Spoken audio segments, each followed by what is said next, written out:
जो काल को नहीं पहचान सकता वो जीवन में पूर्णता प्राप्त नहीं कर सकता, और काल को पहचानने की क्षमता केवल काली साधना के माध्यम से प्राप्त हो सकती है, क्योंकि काली स्वयं अपने आप में काल स्वरूपा है। काल का मतलब नहीं मौत, काल का मतलब ये नहीं होता, काल का मतलब कोई भयानक राक्षस नहीं। काल का मतलब है कि एक क्षण, जीवन का एक क्षण अपने आप में पूर्णता दे सकता है, सफलता दे सकता है, एक क्षण स्फुलिंग हो। संसार में काली साधना से तो ऊंची कोई साधना ही नहीं है, अद्वितीय साधना है, एक श्रेष्ठतम साधना है। यदि हम उसको एक पॉजिटिव साइड से सोचें, हम उसके रूप को नहीं देखें, काली है, भयानक है, बड़े बड़े दांत हैं और बिखरे हुए बाल हैं और नरमुंडों की माला पहने हुए है, वह तो एक प्रतीक है। प्रतीक के ऊपर जाने की जरूरत नहीं है, उसके गुण क्या हैं उस गुण को देखने की जरूरत है। जनक के दरबार में जब जनक ने सब ऋषियों को कैद कर दिया और उनको एक ही प्रश्न पूछा कि यह सत्य है या वो सत्य है, एक प्रश्न। पंडितों को बुलाया, उसने एक दिन रात को सपना देखा, सपने में देखा कि जनक बिल्कुल भाग रहा है, भागते भागते बहुत तेजी से भाग रहा है और भागते भागते कुएं में गिर जाता है। कुएं में गिरने से पहले ऐसा लगता है कि झाड़ियों में अटक करके उसके सारे कपड़े निकल जाते हैं, बिल्कुल नंगा, और भाग रहा है और कुएं में गिर जाता है। कुएं में गिरते ही कोई बेल लटक रही है, उस बेल को पकड़ लेता है, चलो बचे तो सही, अब कुएं में तो नहीं गिरे। और नीचे देखा तो एक भयानक सर्प लपलपाता हुआ कि जो ही गिरे इसको खा जाऊं। उसने कहा गिरूंगा तो मर जाऊंगा, बाहर निकलने का मेरे पास कोई चारा नहीं। और फिर थोड़ा सा होश आया तो देखा कि जिस डाल को पकड़े हुए उस डाल को दो चूहे बैठे बैठे कुतर रहे। उनका ये डाल कटेगी, जरूर कटेगी, ये अभी नहीं कटेगी, कुछ समय बाद कटेगी, कटेगी, मैं नीचे गिरूंगा, नीचे गिरूंगा तो ये सब खा जाएगा। उसी समय उसने एक बिंदु गिरा, एक बूंद गिरी और शहद की बूंद, मधुमक्खियों का छत्ता था, उसने मुंह खोला और मुंह में शहद चली गई। और कुछ समय बाद एकदम से डाल टूटती है, डाल हाथ से छूटती है, वो नीचे गिरता है और आंख खुल जाती है। आंख खुलते हुए देखता कि महल में पलंग पर लेटा हुआ है, पास में पटरानी खड़ी है और रानियां खड़ी हैं, नौकर चाकर खड़े हैं, ढोल बजाए जा रहे हैं, महाराजा जग गए, महाराजा जग गए, और बड़ी उनकी महाराजा की जय हो रही है। उन्होंने सोचा एक सेकंड पहले मैंने देखा वो सही है कि अब ये जो देख रहा हूं वो सही है? वो भी मैंने ही देखा है, कोई दूसरे नहीं देखा, ये भी मैं ही देख रहा हूं। इन दोनों में से एक सत्य हो सकता है, या तो ये नाच गाना हो, हल्ला हंसा, ये पटरानियां रानियां धन वैभव ऐश्वर्य, या तो ये सही है वहां कपड़े ही पहने हुए नहीं और मैं गिर रहा हूं। उन्होंने पंडितों को बुलाया, उसने कहा कि बस मुझे दरबार में गया, दरबार में जाकर के पंडितों को बुलाया कि मैं जानना चाहता हूं कि ये सत्य है या वो सत्य है। पंडित को पूरी बात तो बताओ, क्या सत्य है? उनका पूरी बात मुझे मालूम होती, मैं तुझसे पूछ रही क्यों? मुझे इतनी बताना कि सत्य कौन सा है, वो सत्य है कि ये सत्य है। पंडित जवाब दे ही नहीं पाए। क्या जवाब देते? अधूरी बात का जवाब भी क्या होता? पंडित तो जितना ज्ञान होता है, वो पंडित तो इसलिए पंडित हुए कि पंडितों के घर में पैदा हो गए, बस पंडित घर में पैदा हुआ वो पंडित। राजा ने कहा इसको कैद कर लो, ये सब आटा खाते हैं घर का, और 3-3 पीढ़ियों से आटा खा खा करके बर्बाद कर दिया है, कुछ ज्ञान, कोई चिंतन, कोई अर्थ नहीं मेरा, मैं पूछ रहा हूं उसका जवाब नहीं है, उनको कैद कर दिया। जो भी ऋषि या पंडित आते गए यही प्रश्न पूछते गए, प्रश्न का जवाब नहीं, कैद खाने में। उनको वहां रोटियां मिले, पानी मिले, पर कैद खाने में। एक उन्हीं दिनों में एक ऋषि था, उसकी पत्नी पास में बैठी हुई थी और पेट में 6-7 महीनों का गर्भ था, और ऋषि को वेद मंत्र का उच्चारण कर रहा था। उच्चारण करते करते कुछ गलत बोल गया, वेद मंत्र सही बोला नहीं बोला, तो पेट में जो बच्चा बैठा था उसने हुंकार भरी जोर से, यानी तुम गलत बोल रहा है। बाप को बड़ा क्रोध आया, साला पेट में अभी से ये हाल है, पैदा होने के बाद तो क्या करेगा मेरा, और जोर से लात मारी और पत्नी के पेट पर, और गुस्से में जनक के दरबार में चला गया। जनक ने उससे भी वही प्रश्न किया। उसने कहा महाराज इस लाइन से देखो समझ में नहीं आएगा, आप भले 4 साल जींगते रहे। उसको कैद में डाल दिया। वो बालक पैदा हुआ, बड़ा हुआ, 5 साल का हुआ, यज्ञ पे संस्कार करने लगे तो पूछा कि को तात हो, तुम्हारे पिता कौन है? तो पिता को मैंने देखा ही नहीं, कौन पिता है मुझे तो मालूम नहीं। उसने मां को जाके पूछा कि मेरे गुरु पूछ रहे हैं, जो यज्ञों पे संस्कार कर रहे हैं, वो पूछ रहे हैं कि मेरे पिता कौन है और कहां है, या मैं और संतान हूं, मेरे पिता है ही नहीं, तुम्हें पता नहीं है। उनको इतनी गाली देने की जरूरत नहीं है, और मैं तुम्हें बताना नहीं चाहता था, नहीं चाहती थी। तो मेरे पिता तो जन्नत के दरबार में कैद है। क्यों? उनका ये तो मुझे ही मालूम नहीं, पढ़ा 4 साल हो गए, तेरे जन्म से पहले ही चले गए थे, वापिस आए ही नहीं। मगर उन्होंने कोई सवाल पूछते हैं, जनक जवाब नहीं देते हैं तो कैद में डाल देते। उस लात मारने से वो जब पैदा हुआ तो 8 जगह से टेढ़ा मेढ़ा था, इसलिए उसका नाम रखा गया अष्टावक्र। आपने सुना होगा, अष्टावक्र ऋषि अपने आप में एक अद्वितीय ऋषि बने, जिन्होंने अष्टावक्र गीता लिखी। इसी गीता, श्रीमद् भगवद गीता के टक्कर की गीता, जिसका एक एक श्लोक अपने आप में एक गहन अर्थवत्ता लिए हुए, गंभीर और चिंतन युक्त। उस पर मधुसूदन दत्त ने कम से कम 3000 पृष्ठों में टीका लिखी है। इतनी, इस गीता से भी अगर ज्ञान में देखा जाए तो श्रेष्ठतम गीता है।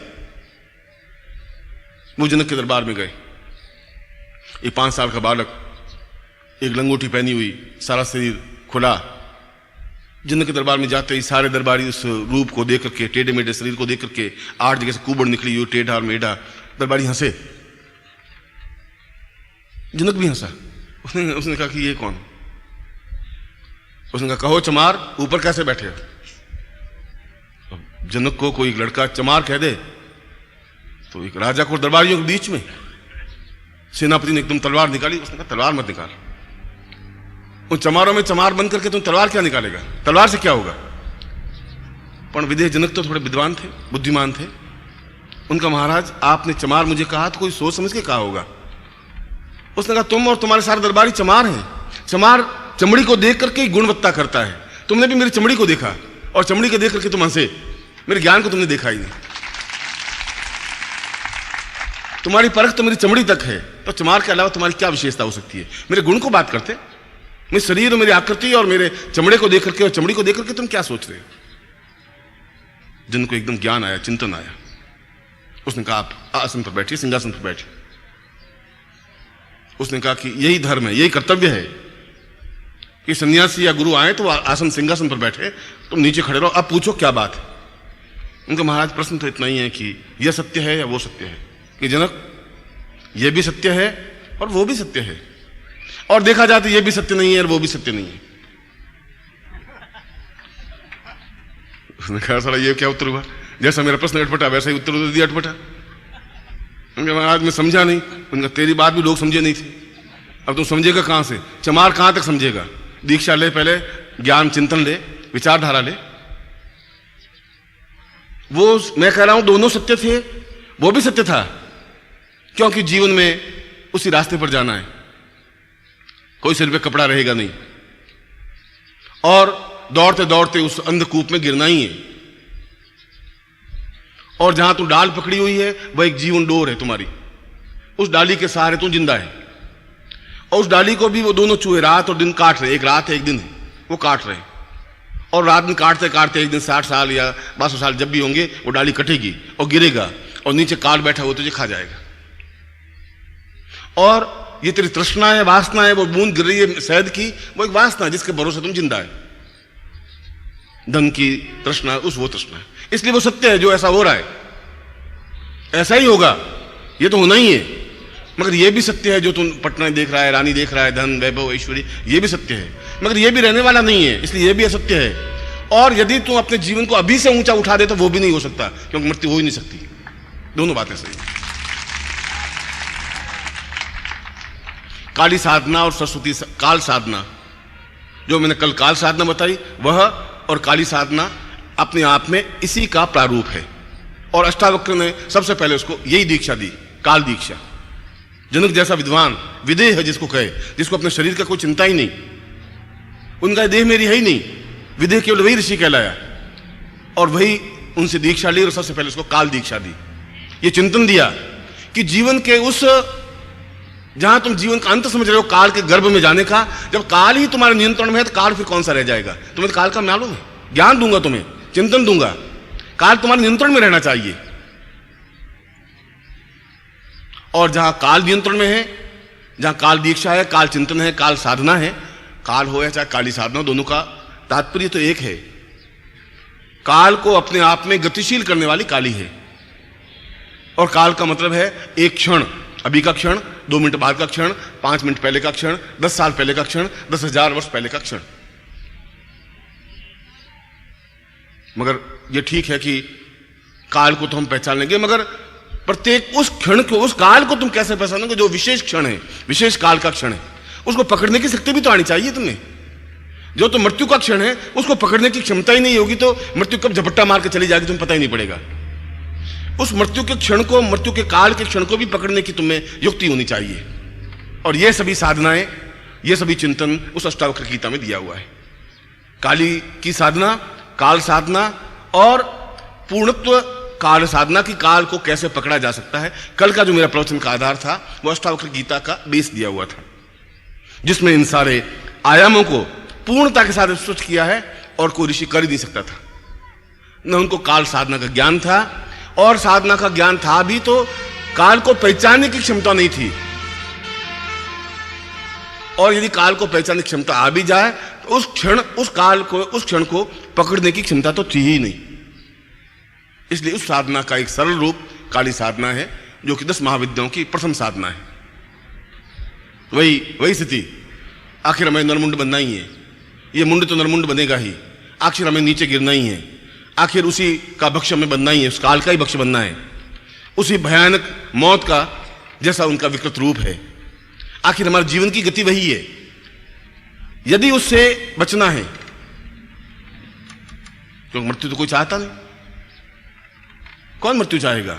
और जो मृत्यु चाहते हैं वे अपने आप में नैराश्य भावना लिए हुए कि अब कुछ नहीं है, मर गए, सब बेकार हो गया।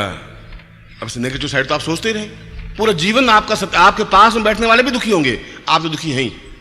ऐसे आपके समाज में सैकड़ों हैं, आपके चाचा, आपके ताऊ, आपके आस पड़ोस वाले, आप उनके पास बैठिए 5-7 मिनट, आप बहुत उत्फुल्लता से जा रहे हैं, हंसी से, प्रसन्नता से लबालब है, और पास बैठेंगे तो बेटा कहाँ भटक रहा है, कुछ नहीं है, बस ये सब बेकार है, मेरे बेटे देख बहुत कपूत हो गए, बहू मेरी कहना मानती नहीं, और ये पत्नी भी मेरी बदल गई, उनके एक ही बात है रोना, एक पत्नी बदल गई और पैसा आया नहीं, ये नहीं हुआ, उसने पैसा नहीं दिया, उसकी लड़की भाग गई, उसका लड़का आया नहीं, बस उनके पास कोई जीवन की चिंतन ही कुछ नहीं है। उनके पास आप बैठेंगे तो आप भी वैसे ही बन जाएंगे। इसलिए वो याज्ञवल्क्य कह रहा है कि उस काल को पहचानना एक बात, उस काल को गतिशील होते हुए देखना दूसरी बात, उस काल के क्षण को पकड़ लेना तीसरी बात। तीनों अपने आप में अलग अलग चिंतन हैं और तीनों का समन्वित स्वरूप काली साधना है। और काली साधना का बेस नवाण मंत्र है, ऐं ह्रीं क्लीं चामुंडा विच्चे। ये उसका मूल चिंतन है, मूल मंत्र है, जो को आपको सुबह सुबह मंत्र जाप करवाया जाता है। यद्यपि इसमें तीनों महाशक्तियों का समन्वित स्वरूप है, ऐं ह्रीं और क्लीं, महाकाली, महालक्ष्मी, महासरस्वती।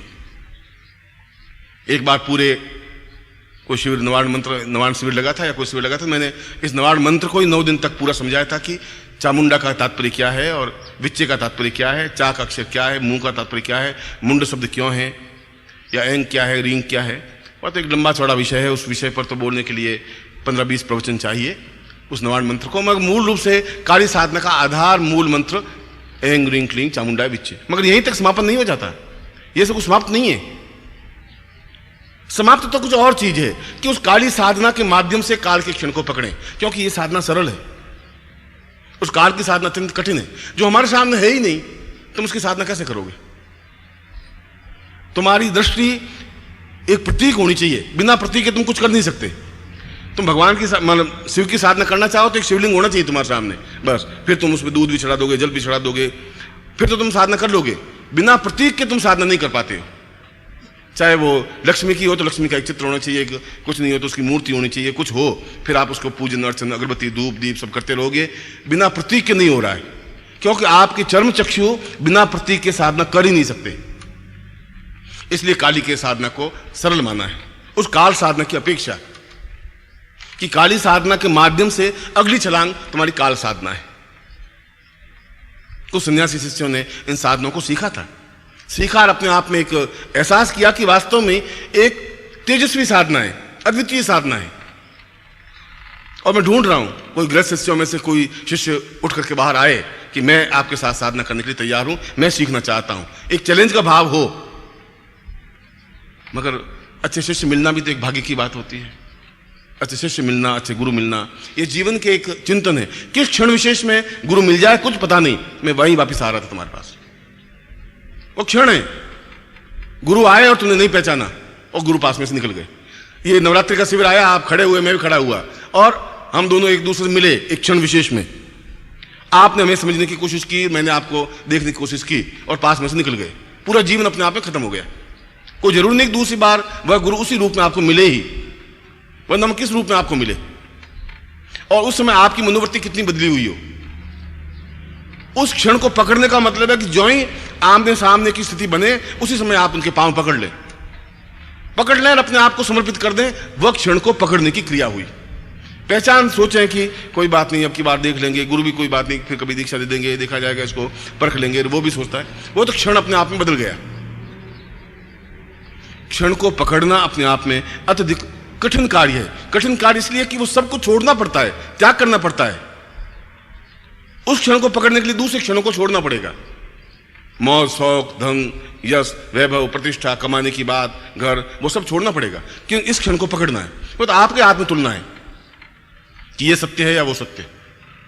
यदि इस सत्य को आप घर में पलंग बिछा हुआ है, उसके ऊपर आप लेटे हुए हैं और पत्नी बाहर खड़ी हुई खाने के लिए कह रही है, आप कह रहे हैं अभी अभी आ रहे हैं, 2 मिनट रुकिए, ये भी क्षण है। आप या तो ये पकड़ते रहिए, ये पकड़ेंगे तो ऊपर वो दोनों चूहे काट रहे हैं बेल को। बेल तो पकड़ी हुई है, चूहे जरूर काट रहे हैं। आपके कहने नहीं करने से कुछ चलेगा नहीं और गिरेंगे आप जरूर। गिरेंगे तो नीचे सर बैठा हुआ काल बैठा है, आपको खा जाएगा। ये भी सत्य ही है, इसको आप निगलेक्ट नहीं कर सकते। मगर यह भी सत्य है कि उस क्षण विशेष में आप किसी को पकड़ लिए और मृत्यु और माम अमृतम गमय, उस मृत्यु जहां मृत्यु की ओर जा रहे हैं, मृत्यु और माम अमृतम गमय, वापिस पलट जाएं और अमृत के रास्ते पर निकल जाए। ये तो आपके हाथ में, यह भी सत्य है। इसके माध्यम से जीवन की पूर्णता प्राप्त की जा सकती है। शायद इसके माध्यम से भी जीवन की पूर्णता मिले, क्योंकि आपकी पूर्णता की परिभाषा अलग होगी, मेरी पूर्णता की परिभाषा अलग है। आपकी पूर्णता की परिभाषा अलग है कि चलो आज हमने उस हनुमान जी को डुबोया और 200 रुपये मिल गए, उसकी पूर्णता की परिभाषा उतनी है। बस आप 200 रुपये जेब में हो गए, सही है। 200 का मतलब है 6,000 रुपये महीना, 6,000, 3,000 तनख्वाह, 9,000 में थे। बस वो गणित उसकी जगह सही है, वो अपनी जगह सही है, आप अपनी जगह सही हैं, मैं अपनी जगह सही हूं। अब जहां तुम्हारा मेरा कोई क्षण मिलेगा तब आप उस मृत्यु के रास्ते से पलटेंगे। हो सके पलटे, हो सके नहीं पलटे। आपके पिताजी के जीवन में ऐसा कोई गुरु नहीं मिला और चले गए उस मृत्यु और मृत्यु के रास्ते पर। आपके दादाजी चले गए, ना आप रोक पाए ना समाज रोक पाया, उनको उस जगह जाकर लेटना ही पड़ा। हो सकता है आप लेटें भी और नहीं भी लेटें, क्योंकि आपके पास तो क्षण है अभी। उस क्षण को बदल सकते हैं, परिवर्तन कर सकते हैं। होना चाहिए चैलेंज, होना चाहिए समर्पण, होना चाहिए एकदम से समुद्र में कूदने की क्षमता, चैलेंज का भाव। बिना चैलेंज के तो कुछ मिल ही नहीं सकता, संभव नहीं है। और चैलेंज का अभाव आपके जीवन में इसलिए है कि आपके चारों तरफ बिना चैलेंज वाले ही लोग बैठे हुए, पत्नी, पुत्र, घर बार, पिता, शिष्य, वो सब कह रहे हैं कि आप कहां जा रहे हैं, दिमाग खराब है तुम्हारा, क्या होगा उससे? अरे हमारा कुछ नहीं हुआ, मंदिर जा रहे हैं 3 साल से, कुछ हुआ ही नहीं, तुम्हारा कहां से होगा?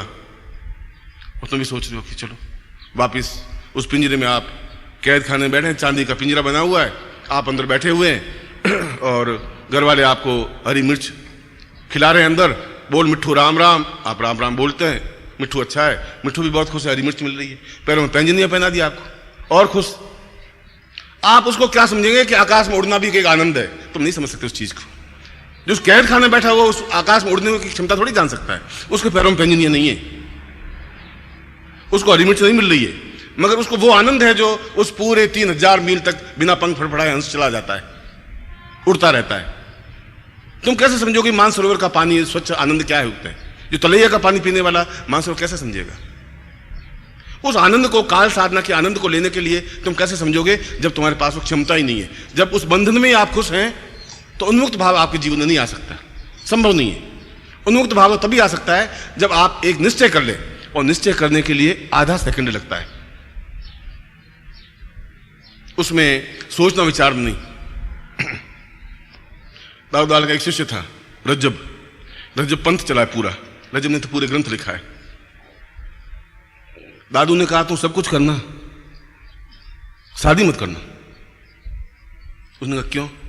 उनका जहां शादी कर दी वहां जीवन ही अपने आप में घिस जाएगा, पिट जाएगा, जीवन का चार्म ही खत्म हो जाएगा और तुम उस स्टेज पर हो नहीं कि शादी के बाद भी निष्प्रभ रह सको। सब कुछ कर लेना भले, शादी मत करना। इनका शादी तो मैं करूंगा ही नहीं। अब घर गए, रोज घर जाता बेचारा, घर जाते घर वालों ने उसको कौन न शुरू किया, तो 18 साल का हो गया, अब ये क्या पागल है, मैं बुढ़िया हूं, देख ले मर जाऊंगी, एक बार पोते का मुंह देख लूं तो स्वर्ग चली जाऊंगी, तू मुझे पोते का मुंह दिखा दे। अब रजब को जोश आया कि चलो दिखाई देते हैं इसको पोते का मुंह, दादी मर जाएगी बेचारी और कौन दिखाएगा। घर वालों ने उसको बहुत तंग किया तो उसने कहा गुरुजी को बोलो ही मत।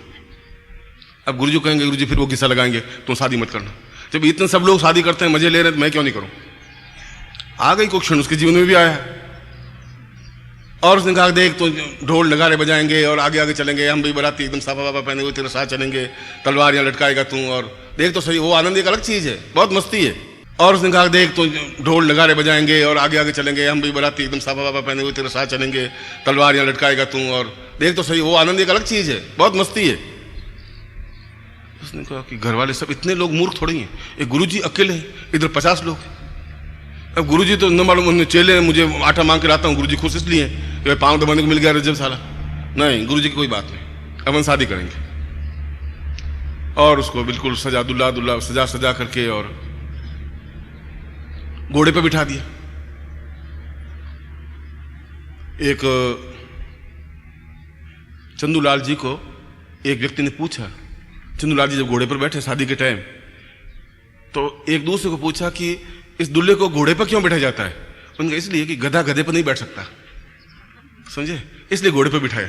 ये तो गधा है, इस गधे को गधे पर कैसे बिठाएंगे, इसलिए चलो इस गधे को घोड़े पर बिठा देते हैं, इसलिए घोड़े पर बिठाना जरूरी है। तो रज्जब को भी बिठा दिया घोड़े के ऊपर और अकड़ करके बैठा है बिल्कुल ठूंठ की तरह, तलवार लटकी हुई और मोड़ बंधा हुआ और आगे ढोल बजा रहे हैं। उनका ठीक फंसा बेटा, हम फंसे हुए थे तो ये साला मौज कर रहा था, चारों तरफ से घेरे हुए बाराती, ऐसा नहीं भाग जा साला, कोई भरोसा नहीं, बाराती इसलिए घेरे रहते। आप सोच रहे हो आपके स्वागत के लिए आते हैं, वो अगर निकल गया तो फिर हमारी मूर्खता हो जाएगी, हम फंसे हुए, हम दुखी है, पिस गए और ये साला छूटे शर्मट घूम रहा है, फंसाओ इसको भी। और वो बारात लड़की की तरफ जा रही थी कि सामने वो दादू दयाल आ रहे थे। दादू सोचा कोई बारात जा रही होगी, उसको क्या मालूम।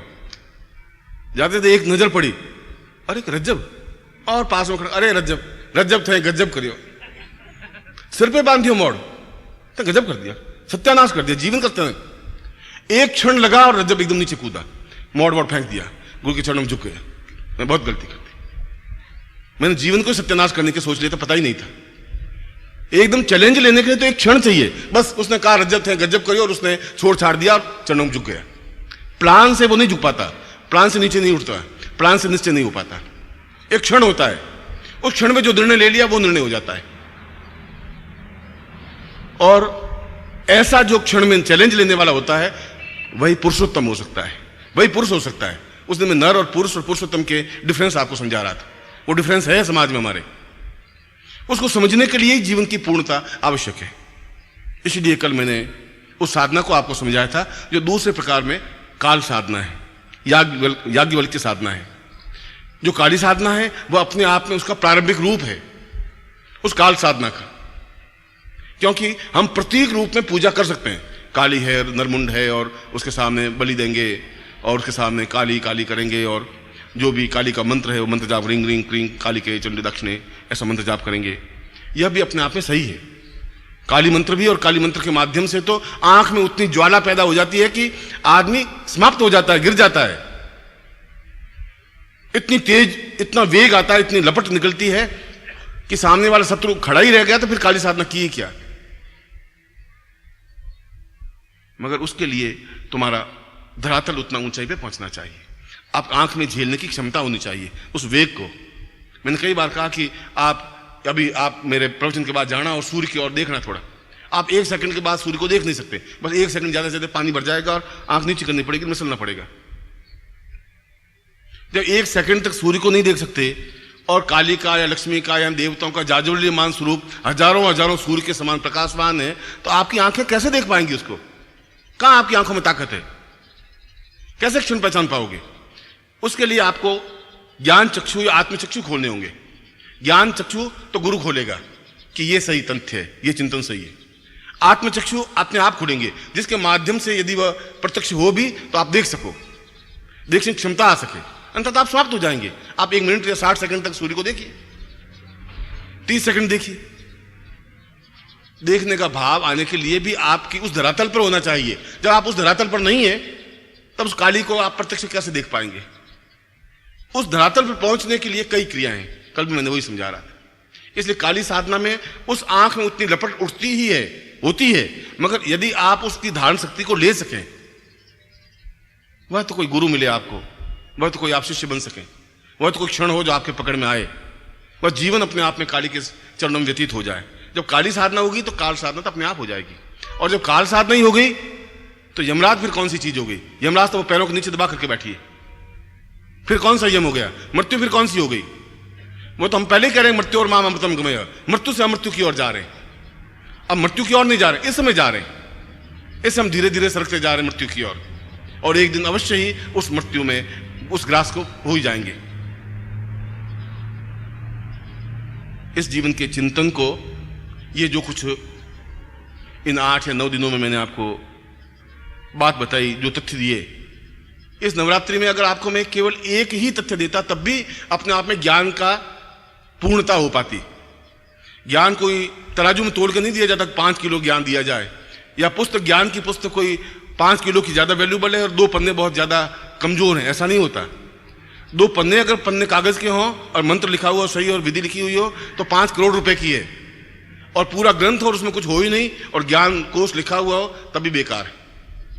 यदि आपको 4000 प्रवचन दिए जाएं, उस प्रवचन में कोई सार नहीं हो, तभी 4000 प्रवचन भी बेकार हैं। और यदि सारभूत केवल एक क्षण का भी कोई प्रवचन दे दिया जाए तब भी अपने आप में पूर्ण जाज्वल्यमान बन सकता है। वो हो यथार्थ, हो सत्य, गले उतरने वाला, एकदम पीने वाला और जीवन के चिंतन को स्पष्ट करने वाला। ऐसा जीवन कभी तुम्हारा बन सके। इसलिए उम्मीद है कि मैंने जो बीज बोए हैं शायद कभी उगेंगे। मैं किसान तो इसी उम्मीद में रहता है। किसान ऐसा तो सोचता ही नहीं कि ये सब बीज मेरे मर जाएंगे, उसको तो उम्मीद रहती है कि फसल बनेगी, जरूर बनेगी। मेरे खेत में मैंने फसल बोई है, बहुत काट काट करके पैसों को इकट्ठा करके बीज लाए हैं, अच्छे पुष्ट बीज हैं, और मैंने बिखेरे हैं और मैंने परिश्रम किया है, और ये धरती उर्वरा है, शायद बीज उगे। अगर 4 से बीज भी उग गए तो भी मेरे जीवन की सार्थकता है, क्योंकि एक बीज 100 बीजों को लेकर पैदा हो पाएगा, एक गेहूं 100 बीजों को लेकर। चलिए, दर्द तो मेरा है और कह नहीं सकता कि क्या स्थितियां बनेंगी, मगर फिर भी तुम में से कई ग्रस्त से अपने आप में तैयार हो रहे हैं, जो अलग अलग स्थानों पर अलग अलग तरह की साधनाएं कर रहे हैं और सफल भी हो रहे हैं, असफल भी हो रहे हैं उनके धरातल पर, मगर उन्हें हिम्मत नहीं आ रही है। जो एक बार जुड़ गया है वो अलग नहीं हो पा रहा है, ये मैंने देखा है। इतना मुझे एहसास होने लगा है कि चाहे कैसी भी स्थितियां आ जाती हैं, जिस रूप में भी मुझे स्मरण किया, जिस रूप में भी मेरे टच हुए हैं, जिस रूप में भी मुझे अपने आप में अदालत में किया है, वो अलग हो ही नहीं पा रहे हैं। चाहे मैं मिलूं चाहे नहीं मिलूं, चाहे दिन भर ऑफिस के बाहर बैठे रहेंगे, चाहे मैं 8 घंटे बाद ऑफिस खोलूं तब भी उनकी थकावट नहीं है। बहुत आप दूसरी जगह जाके बैठ जाइए, कहीं अपने घर पे जाके 15 मिनट, तो 20 मिनट बाद जैसे पाँव खड़खड़ाने लगेंगे कि अब चलो बाद में मिल लेंगे इनसे, कोई ऐसी बात नहीं। यहाँ पर 6 घंटे बैठ जाते हैं। एक इच्छा रहती है कभी मैं आपको डांटता हूँ, कभी फटकारता हूँ, कभी हल्की बात कह देता हूँ, तो आप सहन करते रहते हैं। तो उसके बावजूद भी आपके मेरे संबंधों में, मधुरता में, प्रेम में, अटैचमेंट में कमी नहीं आ रही। जो 20 साल पहले थे उनका भी प्रेम उतना ही उर्वर है, इस बात का मुझे एहसास है। और ये इसलिए है कि उस दिन भी मैंने बताया था कि ये तुम्हारे मेरे संबंध आज के इस युग के 2-4 साल के हैं ही नहीं। ये इस बात का प्रमाण है कि 20 साल के बावजूद भी उतनी ही तरोताजगी के साथ में संबंध बने रह सकें, ये जरूर इसकी बेल काफी पुरानी होगी, काफी पीछे की ओर होगी, और वो है। और हर बार मैं तुम्हें यही बात कहता हूं जिस बार तुम्हें कह रहा हूं, हर बार कह रहा हूं कि तुम अपने जीवन को बर्बाद कर रहे हो। तुम समझ रहे हो तुम जीवन सार्थक कर रहे हो, मैं कह रहा हूं तुम्हारा जीवन ही बर्बाद हो रहा है। इसमें खाना पीना और सोना और इससे तो जीवन नहीं बन सकता, ऐसा तो कोई भी जीवन जी लेगा। तुम्हारे पास एक तथ्य है, ज्ञान, एक चिंतन है, एक व्यक्ति है, एक अष्टावक्र है, एक गुरु है। तुम उसको लेकर के उस जगह पे पहुंच सकते हो जो अपने आप में अमृत्यु है, अमृत है, जो अपने पूर्णता है, जहां पूर्णमदः पूर्णमिदं कहा गया है। तुम पहुंच सकते हो, तुम्हारे पास टाइम है, जीवन का पड़ाव है। और इसीलिए अगर इस बार भी आप नहीं मानेंगे तो फिर अगले जीवन में फिर जन्म लेना पड़ेगा आपको। लेंगे फिर 20-25 साल होंगे, फिर भटकेंगे, फिर आप मेरे पास आएंगे। कहां जाएंगे? आना तो वही है, जैसे उड़ी जहाज को पंछी पुनी जहाज पे आवे। फिर गुरुदेव, अच्छा भाई आओ, ठीक किया तूने। क्या कर रहा था? कि गुरुदेव बस मैं किराने की दुकान कर रहा हूँ, शादी हो गई गुरुजी और 3 बच्चे हो गए। ये तूने अच्छी उपलब्धि की बेटा, बहुत। इसके लिए तो ट्रेनिंग देने की जरूरत नहीं, गुरु के पास जाने की जरूरत नहीं थी। बच्चे पैदा करने के गुरु से थोड़ी पूछना है, वो तुम सही कर दिया काम, ये काम तो हो गया। अब गुरुदेव ये है कि दुकान चलनी चाहिए। अरे पिछली बार मना किया था कि दुकान की चिंता मत कर, मैं तुम्हें काली की बात गुरु जी, काल वाल तो सब सही है गुरु जी, पर आप मेरी बात तो सुनिए पहले। फिर मैं उसकी सुनता हूँ, हाँ भाई बोल। गुरु जी ऐसा हुआ कि मेरे पास 8,000 रुपये थे और 8,000 रुपये दुकान पे लगा दिए गुरु जी। फिर ऐसा हुआ, फिर पत्नी रोज लड़ती है गुरु जी, मैं भी लड़ता हूँ गुरु जी कभी कभी, मगर वो ज़्यादा लड़ती है गुरु जी। मैंने कहा चलो देखभाल के लाया, तो तुमने सब देखभाल के लाया, इंटरव्यू लिया, पूछा, सब बात पूछी, उसमें तो ठीक ठाक थी। बाद में ये साड़ी बदल गई। मैं कोई बात नहीं, बदली तो ठीक हो जाएगी, अब तुम क्या करूं, मैं क्या करूं? उनका गुरु जी को ऐसा वशीकरण सिखा, वो ठीक हो जाए, बस आप फिर पत्तों पे घूमते रहेंगे। फिर कोई शिविर होगा, मैं बोलूंगा देखो भाई ये सब ठीक नहीं है, इसमें कुछ नहीं है, ये साधना करनी है, फिर आप सुनते रहेंगे। तो सुनना मजबूरी, तुम्हारे क्या करोगे तुम? फिर अष्टमी आई, उमाष्टमी हुई, तुम अपने घर, मैं अपने घर, चलो ये जीवन भी खत्म हुआ। फिर मैं वापस आप आओगे, फिर मैं जन्म लूंगा, फिर मैं ये बात दोहराऊंगा। तुम्हारी जितनी इच्छा हो जन्म लेते रहना, मैं तो आऊंगा तुम्हारे पास, कहूंगा यही, बार बार ठोक के कहूंगा। या तो पहली बार में आप समझ जाए, वो तो आपकी मर्जी है, बाकी मुझे तो कष्ट उठाना ही पड़ेगा तुम्हारे लिए, फिर आना ही पड़ेगा तुम्हारे पास में। और ये तो है ही, क्योंकि न मालूम किस जीवन में क्या वायदा मैं तुमसे कर लिया था कि तुम्हें पूर्णता तक पहुंचा दूंगा।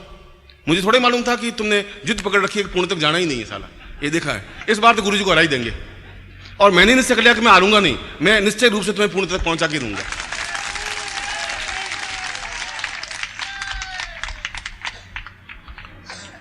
ये दोनों की जोर आजमाइश है, चलता रहेगा ये खेल, और चलना चाहिए। मुझे खुशी है कि तुम काफी मर्द आदमी हो, मजबूत हो, और संगठन शक्ति है तुम्हारे पास, सब लोग एक जैसे ही हो। तो मैं तो बेचारा अकेला पड़ गया, यहाँ बैठे बैठे करूंगा भी क्या? तो आप में पावर है, क्षमता है, मगर फिर भी उम्मीद लिए बैठा हूं कि ऐसा जरूर होगा। यदि मेरे शब्दों में ताकत होगी, यदि मेरी तपस्या में ताकत होगी, तो ऐसे निकल रहे हैं, अच्छे निकल रहे हैं, और आगे जाकर के सूर्य के समान देदीप्यमान बनेंगे भी, और पूर्णता तक पहुंचेंगे भी। पुरखों का खून कैसे चल सकता है? हम कायर और कमजोर बन गए, और गीदड़ बन गए, और गुलाम बन गए, देश गुलाम बन गया हमारी वजह से, क्योंकि हमने समय रहते उस शक्ति को पहचान नहीं पाए। मुसलमान आए और सोमनाथ के मंदिर को तोड़ करके चले गए, हम कुछ नहीं कर पाए। हमें एक बाबू बना करके छोड़ दिया गया, हम कुछ नहीं कर पाए। और आज भी हम गुलाम हैं, मन से डरते हैं, गली वालों से, आसपास के लोगों से, गुंडों से और दूसरे समाज के कंटकों से, क्योंकि हमारे अंदर ताकत और प्राणों का संचरण नहीं है। इसलिए मैं आपको निर्भय होने की शिक्षा दे रहा हूं, निडर होने की शिक्षा दे रहा हूं। बता रहा हूं कि आप उस गुरु के पास खड़े रहें जहां आप निश्चिंत और निर्भीक होकर के आगे बढ़ सके, सफलता पा सके, पूर्णता प्राप्त कर सके। मैं वह ज्ञान दे रहा हूं। ये नहीं कहा आप गिड़गिड़ा करें, हाथ जोड़ते रहें देवताओं के सामने कि आप बहुत महान हैं, मेरी उद्धार कर लीजिए, मेरा उद्धार कर लीजिए। उद्धार करे या नहीं करे? करे, उनकी कृपा है। नहीं करें तो क्या करेंगे हम? फिर हमारे पास प्राणों की ताकत होनी चाहिए कि हम उनको कन्विंस कर सकें, उनको समझा सकें, कह सकें, उनको बाध्य कर सकें कि वो अपनी ताकत हमें दे। लक्ष्मी हमारे घर में आवे और स्थापित हो, व्यापार हमारा बढ़े ही।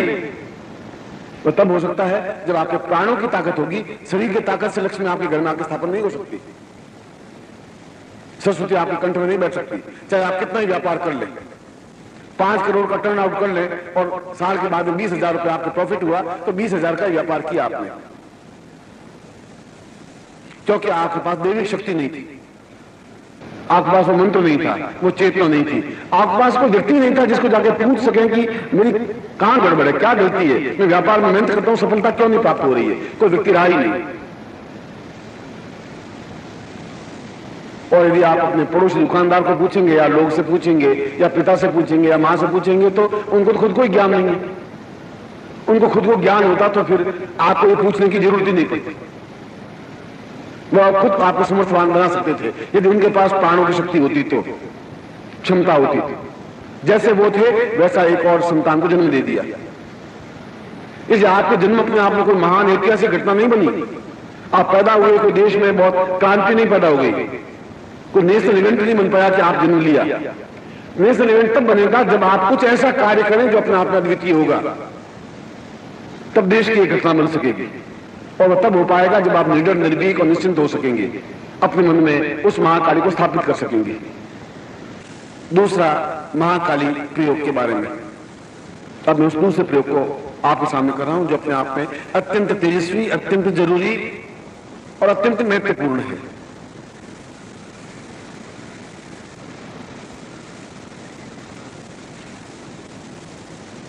महत्वपूर्ण इसलिए है कि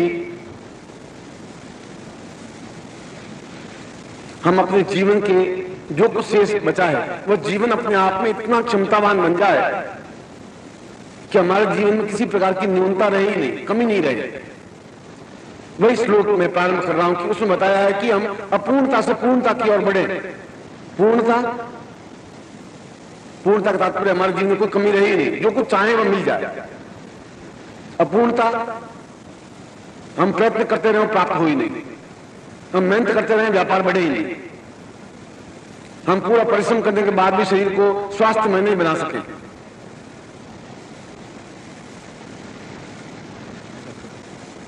हम अपने जीवन में किसी प्रकार से न्यून नहीं रहे, अधूरे नहीं रहे। हर प्राप्ति, हर चीज हमारे हाथ में हो, हम जो कुछ चाहे प्राप्त कर सके, चाहे प्रधानमंत्री का पद हो, चाहे करोड़पति बनने की क्रिया। और ऐसा सहज संभव है क्योंकि इस युग में व्यक्ति प्रधानमंत्री बनता है। ऐसा व्यक्ति भी प्रधानमंत्री बन सकता है जो हवाई जहाज चलाना जानता था, उसको राजनीति का ज्ञान ही नहीं था, वो भी प्रधानमंत्री बन सकता है।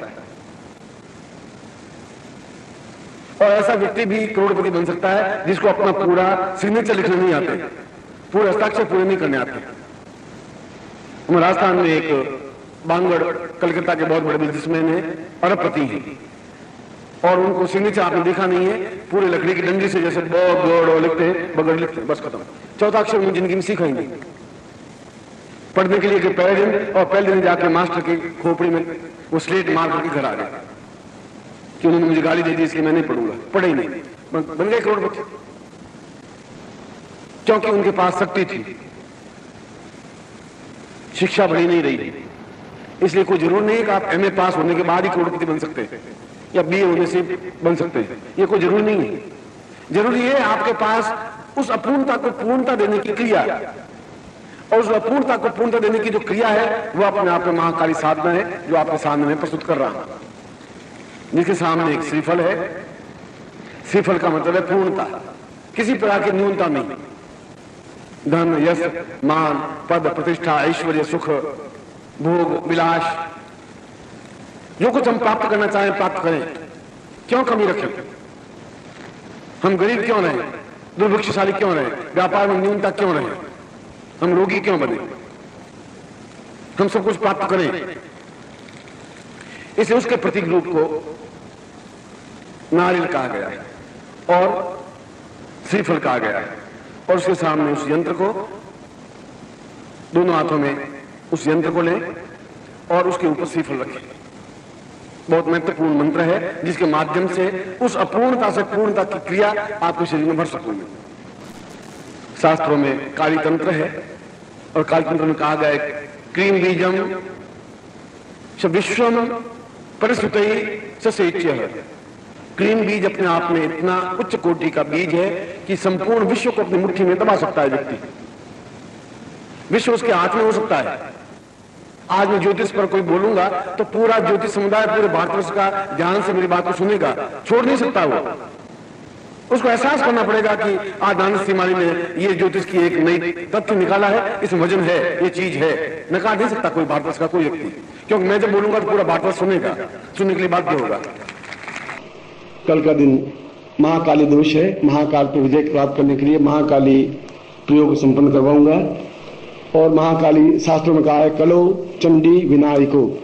कलयुग में दो ही देवियां जल्दी सिद्ध होती हैं, या तो चंडी, चंडी माने जगदम्बा, दुर्गा, भवानी, महाकाली, जो भी, विनायको माने गणपति। ये दो ही देवता ऐसे हैं, कलो चंडी विनायको। कलयुग में दोनों ही तुरंत सिद्धि प्राप्त करते हैं। और काली सिद्ध करने का तात्पर्य है समस्त अभावों पर, जीवन के समस्त अभावों पर पूर्ण रूप से विजय प्राप्त करना। महाकाली का आपने स्वरूप देखा होगा कि वह शिव के छाती पर प्राण रखी हुई खड़ी है और गले में नरमुंड माला पहनी हुई है और जीभ निकली हुई है, हाथों में 10 आयुध है। ये अपने आप में पूर्ण भगवती का साक्षात स्वरूप है, पूर्ण शत्रु मर्दिनी स्वरूप है। और शत्रु का मतलब दुश्मन आदमी नहीं, वह तो है ही।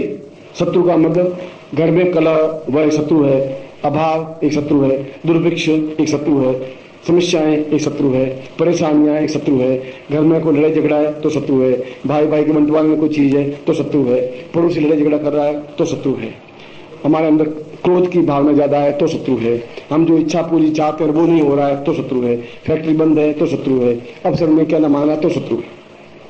और इन सब पर पांव रखती हुई जो सिद्धि देने वाली देवी है उसको महाकाली कहा गया है। और जीवन में वह अपने आप में सौम्य साधना है। फिर मैं आपको बता देता हूं, महाकाली साधना उतनी ही सौम्य है जितनी कि हम दूसरी साधना करते हैं, गणपति की साधना करते हैं। ऐसी स्वरूप अपने आप में तेजस्वी है, वह तेजस्वी स्वरूप है। और कहते हैं कि जब तक महाकाली सिद्ध नहीं होती तब तक अन्य साधनाएं सिद्ध नहीं होती, क्योंकि वह जो नीचे है वो अपने आप में शव है। उस शव पे पांव रखने से वो अपने आप में शिव बन जाता है। शव और शिव में इकार की डिफरेंस है। इकार अपने आप में शक्ति का स्वरूप है। इसलिए तब तक हम सब रूप बने रहेंगे जब तक हमें शक्ति का संचार नहीं होगा। या तो मुर्दे के रूप में रहे जिंदगी भर, सांस लेते रहें, या शक्ति का संचार करें। इसलिए वो प्रतीक है चित्र कि उस शव के ऊपर दाहिना पांव रखा हुआ और पूर्ण जीव निकली हुई, पूर्ण तेजस्वी आकार युक्त और शत्रुओं पर पूर्ण प्रहार करने वाली क्षमता। ऐसी अगर हमारे सिद्ध हो जाए, हमारे साथ हो जाए, तो फिर पूरे तीनों लोगों को विजय प्राप्त करने में भी किसी प्रकार की न्यूनता नहीं रहेगी। आपने रावण संहिता शायद आपको पढ़ने को नहीं मिली। रावण अपने आप में तेजस्वी रावण था और उसने लिखा है महाकाल्यम रूपम भवत सहितम दूर्वदवचम सहितव्यम नेत्रम सकलपुरमेवं सहितवैः। उसने कहा कि महाकाली तुम अपने आप में इतनी तेजस्वी थी, इतनी सौम्य, मैं माँ की गोद में बैठने से भी इतना सुख नहीं मिलता जितने में तुम्हारे पास बैठने से सुख मिलता है। इतनी तुम्हारे नेत्रों से करुणा, इतना क्रोध बरसता है। कोई संभव नहीं है कि कोई शत्रु मेरे सामने खड़ा हो सके, और रावण के सामने कोई शत्रु खड़ा हो ही नहीं सका। वह तो उसने एक अन्याय किया, दूसरी स्त्री का हरण किया, एक पातिव्रत धर्म को खंडित किया। उस पाप की वजह से उसका नाश हुआ, वो एक अलग बात है। मगर सबसे पहले पुष्प की विमान उसने बनाया और कोई नहीं बना सके, देवता भी नहीं बना सके थे। सबसे पहले अपनी पूरी नगरी को सोने की लंका वो बनाया और कोई नहीं बना सकेगी। अपना विद्वान था तो वह था। और वही ऐसा ही श्लोक वाल्मीकि रामायण में भी आया है, न भाव्यम देवम सहित शिव शक्ति सहितम वही। तब तक मनुष्य पूर्णता प्राप्त कर ही नहीं सकता जब तक अपने आप के शव को, अपने मुर्दा रूप को शक्ति के साथ में पूर्ण जीवंत नहीं बना दे। और जब जीवंत बन जाए तो अपने आप में पूर्ण रूप से शिव में बन जाता है, कल्याणमय बन जाता है, तेजस्वी युक्त बन जाता है, चैतन्य बन जाता है और समस्त प्रकार के विकारों शत्रुओं पर पूर्ण रूप से हावी करने में समर्थ हो जाता है। क्योंकि प्रत्येक पल महाकाली उसके साथ रहती है, मार्गदर्शन करती रहती है। हर क्षण जो भी जीवन में काम हो अपने आप स्वप्न में दे देगी कि ये काम तुम्हारे अनुकूल नहीं है, इसके साथ तुम्हें सौदा नहीं करना है, तुम्हें कल ये कष्ट आने वाला है, कल तुम ये समस्या में तुम कल वाहन नहीं चलाओगे। अपने आप स्वप्न में महाकाली बिल्कुल रक्षा करती हुई कि रक्ष रक्ष महाकाल्य पूर्ण रक्ष चाहिए, रक्षा करती है, केवल महाकाली रक्षा कर सकती है, जो बिल्कुल स्वप्न में गाइड करती रहती है। ये कार्य तुम्हें नहीं करना क्यों, कल एक्सीडेंट होने वाला है, कल तुम्हारे घर में तकलीफ आएगी, कल ये समस्या तुम्हारे सामने आएगी। तो मैं बताऊंगा कि स्वप्न में महाकाली किस प्रकार से किसी प्रकार की ध्वनि देती है, कल प्रयोग में समझाऊंगा। कल श्रेष्ठतम प्रयोग होगा महाकाली प्रयोग, जो आपके जीवन का एक श्रेष्ठतम प्रयोग हो। मैं आपको आदेश आशीर्वाद देता हूँ, कल्याण कामना करता हूँ, पूर्णता देता हूँ। याज्ञवल्क्य कह रहे हैं कि तुम्हारी महालक्ष्मी से पहले माँ काली को शब्द किया गया, जब यूं रुकता महालक्ष्मी माँ काली माँ, ये बोलते तो बोला महाकाली महालक्ष्मी माँ, ऐसा क्यों बोला? इसलिए बोला कि जब तक हम काल पर विजय नहीं प्राप्त कर सकते, अपने बुढ़ापे पर विजय प्राप्त नहीं कर सकते, अपने अशक्तता पर विजय प्राप्त नहीं कर सकते, अपनी न्यूनताओं पर विजय नहीं प्राप्त कर सकते, अपने रोग पर विजय प्राप्त नहीं कर सकते, तब तक हम सही रूप में दीपावली का पूजन कर ही नहीं सकते। जब दीपावली अपने आप में व्यर्थ हो जाएगी, जब तक आप में ताकत नहीं है तो अपने आप में लक्ष्मी की पूजा भी अपने आप में बेकार है। जब ये भोजन बने आप कर नहीं सके, आप भयग्रस्त हो, आपके शत्रु हो, आप चिंतातुर हो, आप कंगाल हो, आपके ऊपर लेने वाले हो, आप कर्जदार हो, और सबसे बड़ी बात यह है कि आप जो जीवन में चाहें वह कर नहीं सके, इससे बड़ा निर्धन तो कुछ हो ही नहीं सकता। इसलिए काल वह कहलाता है जहां हम सभी दृष्टियों से परिपूर्ण हो सके तो महालक्ष्मी पूजा कर सकते हैं। और इसलिए शास्त्रों में निर्भय होकर के महालक्ष्मी पूजन करने से ही सिद्धि या सफलता प्राप्त हो पाती है। इन्होंने शास्त्रों में दो बातें कही। एक बात कही कि गुरु को चाहिए और व्यक्ति को चाहिए कि निर्भय हो सके, निश्चिंत हो सके, निर्द्वंद हो सके, रोग रहित हो सके, कायाकल्प युक्त होकर हो, यौवनवान बन सके, शतायु हो सके और पूर्ण समृद्धि प्राप्त करने में सक्षम हो सके, उसको काल कहते हैं। इसीलिए इसका नाम कालरात्रि पड़ा। और यह कालरात्रि दीपावली से एक दिन पहले इस प्रयोग को संपन्न किया जाना चाहिए। ऐसा इसलिए कि दो दिन से महालक्ष्मी कर सके, अन्यथा वह महालक्ष्मी भी अपने आप में पूर्ण न्यून युक्त महालक्ष्मी होगी। मेरे पास पैसा है और मैं खा नहीं सकता, वयग्रस्त हूं और कुछ कर नहीं सकता, वृद्धावस्था में हूं और यौवनवान बन नहीं सकता, और अगर यौवनवान नहीं बन सकता तो कायाकल्प नहीं हो सकता, फिर पुरुषार्थ नहीं आ सकता, पौरुष नहीं आ सकता, चेतना नहीं आ सकती, ज्ञान नहीं आ सकता, और अपने आप में हृदय में गुरु को स्थापन नहीं कर सकते, देवता को स्थापन नहीं कर सकते, महाकाली को अपने हृदय में उतार नहीं सकते। और महाकाली को उतार नहीं सकते तो जीवन यूं ही बीतता जाएगा, 60 साल 65 साल 55 साल। कभी हमारे सामने पुत्र समाप्त हो जाएगा, कभी हमारे सामने पुत्रों की शादियां नहीं होगी, कभी हमारे सामने समस्याएं पैदा होती रहेंगी, और उन समस्या उड़ते उड़ते हम जीवन को घिसटते हुए 55-60 साल में समाप्त हो जाएंगे। ऐसा जीवन व्यर्थ, वो जीवन ही नहीं है। जीवन का अर्थ यह है कि पूर्ण वेगवान बने रह सके, 100 साल प्राप्त कर सके, और ऐसा करके दिखाया जा सकता है आने वाली पीढ़ी को भी, अपने पुत्रों को भी, अपने पोतों को भी, कि 100 साल की आयु भी प्राप्त की जा सकती है यदि तुम्हारे पास सक्षम ज्ञान हो, सक्षम ज्ञानवान हो, सक्षम गुरु हो, तो आप निश्चित रूप से 100 साल आयु प्राप्त कर सकते हैं। मगर 100 साल आयु प्राप्त करने में पूर्ण यौवनवान बन करते। इसलिए काल के उन चारों जो अर्थ बताए वो अर्थ बताया। यौवन में एक शब्द था, यौवन का मतलब उद्दाम, वेग, तेजस्विता, ताकत, क्षमता, पौरुषता, और शत्रुओं पर पूर्ण त्रिशूल मारते हुए विजय प्राप्त करने की क्षमता, तूफान से टक्कर देने की हिम्मत और साहस। वहां जिंदगी में तूफान तो आएंगे और आएंगे, कभी कोई बाधा आएगी, कभी कोई अड़चन आएगी, कभी कोई समस्या आएगी, कोई अकाल भय आएगा, कभी पड़ोसी झगड़ा करेगा, तो तरह की समस्याएं बाधा अड़चन आएंगी, और हम हरदम सुसंगित रहते हैं उन लोगों से, सुसंगित अपने खुद से, सुसंगित रहते अपने जीवन से, सुसंगित रहते अपने पुत्रों से। स्कूल भेजते हैं, हरदम भयग्रस्त रहते हैं, स्कूल से बच्चा आया, टाइम पे नहीं आया। आप जाते हैं और अगर बिहार में या कहीं दूसरे प्रांतों में 2 लाख रुपए लेके जाए तो हर बार मन धड़कता रहता है, आपको हरे कमजोर हो जाता है। और आप देखें कि आदमी बिल्कुल कमजोर, अपाहिज, असहाय और निर्बल बन गया। क्यों नहीं ताकतवान बन पाया, क्यों नहीं हौसलावान बन पाया? इसलिए कि योग्य गुरु नहीं बन पाया।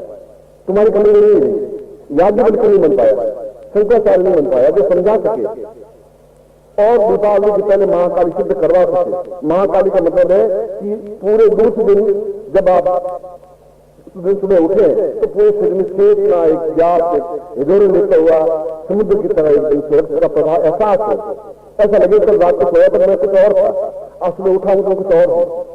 ये क्या चीज है, क्या अंतर है? एक रात्रि में अंतर क्या हुआ? एक रात्रि में भी अंतर मंत्रों के माध्यम से हो सकता है। एक रात्रि में अंदर एक बंदूक की गोली से यहां से राइट लेकर घुमाया जाए, एक रात्रि में क्या 1 घंटे में भी अंतर आ सकता है। जो जिंदा है समाप्त हो सकते हैं। एक रात्रि में भी आदमी पूर्ण संजीवनी युक्त प्राप्त, जो शुक्राचार्य ने बताया, पूर्ण यौवनवान बन सकता है, पूर्ण जीवित बन सकता है, पूर्ण अपने आप में 25 साल का जवान बन सकता है, कायाकल्प कर सकता है। एक समय में बहुत कुछ हो सकता है यदि उसको सही ढंग से प्रयोग करवाया जाए। लोगों को मैंने यही बताया कि मैं आपको ऐसे घिसे पीछे प्रयोग बहुत करवाए, ये सारे प्रयोग अपने आप में छुपे रह गए, छुपे इसलिए रह गए कि करवा नहीं सके, करवाए नहीं, समय नहीं आया या भाग्य में लिखा नहीं होगा। विलाप करते लिखितम विधाता भाग्यो राम पूर्वदेवम, संसार में सब चीजें तो हैं, बिना भाग्य की वो प्राप्त हो नहीं सकती। और भाग्य को केवल मंत्र ही बदल सकते हैं। आपके भाग्य में जो कुछ लिखा है वो आप भोग रहे हैं, फिर गुरु की जरूरत है ही नहीं आपको। फिर गुरु की जीवन क्या जरूरत है? जो भोगना है भोग नहीं है। गुरु आपके भाग्य को बदल करके आपको दिखा देगा कि आप निर्बल हैं तो आप उच्च कोटि में पहुंच सकते हैं, आप गरीब निर्बल है तो श्रेष्ठ में पहुंच सकते हैं। गुरु बता सकता है आपको। इसलिए गुरु को मंत्र कहा गया है, इसलिए गुरु को सिद्धि कहा गया है, इसलिए गुरु को साधना कहा गया है, इसलिए गुरु को पुरुष श्रेष्ठ कहा गया है। इसलिए कहा गया है कि ऐसा गुरु हो जो अपने आप में सब कुछ लुटा में क्षमता रखता हो और सही ढंग से निवेदन करके समझा सकता हो। नहीं समझे, ये तुम्हारे दुर्भाग्य की बात। इसलिए दुर्भाग्य की बात है कि सकल पदार्थ है जगमाई भाग्य ही नर पावतना है। हमारा भाग्य है, हम अपने आप में सोचेंगे नहीं, हमारा कुतर्क होगा, हमारा विचार होगा, हमारे अंदर एक दुर्भावना होगी, हमारे अंदर एक ओछापन होगा, तुच्छता होगी, न्यूनता होगी। हम उस विचित्र को पहचान ही नहीं सकेंगे कि सामने वाले विचित्र कुछ है या नहीं। और यदि पहचान नहीं पाए तो फिर जीवन में साधना नहीं हो पाएगी, और नहीं हो पाएगी तो महालक्ष्मी साधना नहीं हो पाएगी। तो गरीब के घर में महालक्ष्मी नहीं दिख सकती। गरीब की दूर पूरे गांव की भाभी होती है, अरे कुछ भाभी क्या हाल चाल करे, ठीक है जी। गरीब की दूर सबकी भाभी होती है, और मजबूत आदमी कोई भाभी को देखता ही नहीं। इसे निर्बल के घर लक्ष्मी नहीं दिख सकती। ताकतवान, क्षमतावान, ऊर्जावान होता है तो अपने आप में वह सब कुछ प्राप्त कर सकता है। 100 साल की आयु, 1000 वर्ष की आयु भी प्राप्त कर सकता है। आज के युग में और मैं आपको बता दूं, आज से 50 साल बाद भी आप बैठे होंगे, मैं आपके सामने बैठा हूंगा, ये गारंटी चलेंगे। 50 साल तक तो मैंने आपको निश्चिंत कर दिया। 50 साल के बाद मुझे अपनी मिलेंगी, मत मिलना, मुझे कोई आपत्ति है तो मैं आपको मिलूंगा जरूर, कहीं कहीं आपसे मेरी भेंट जरूर होगी। 50 साल तक आपका कुछ बिगाड़ नहीं सकता, क्योंकि प्रयोग वैसा ही है। यमराज क्या करेगा? याद मेरे यही तो कोई चीज है ही नहीं।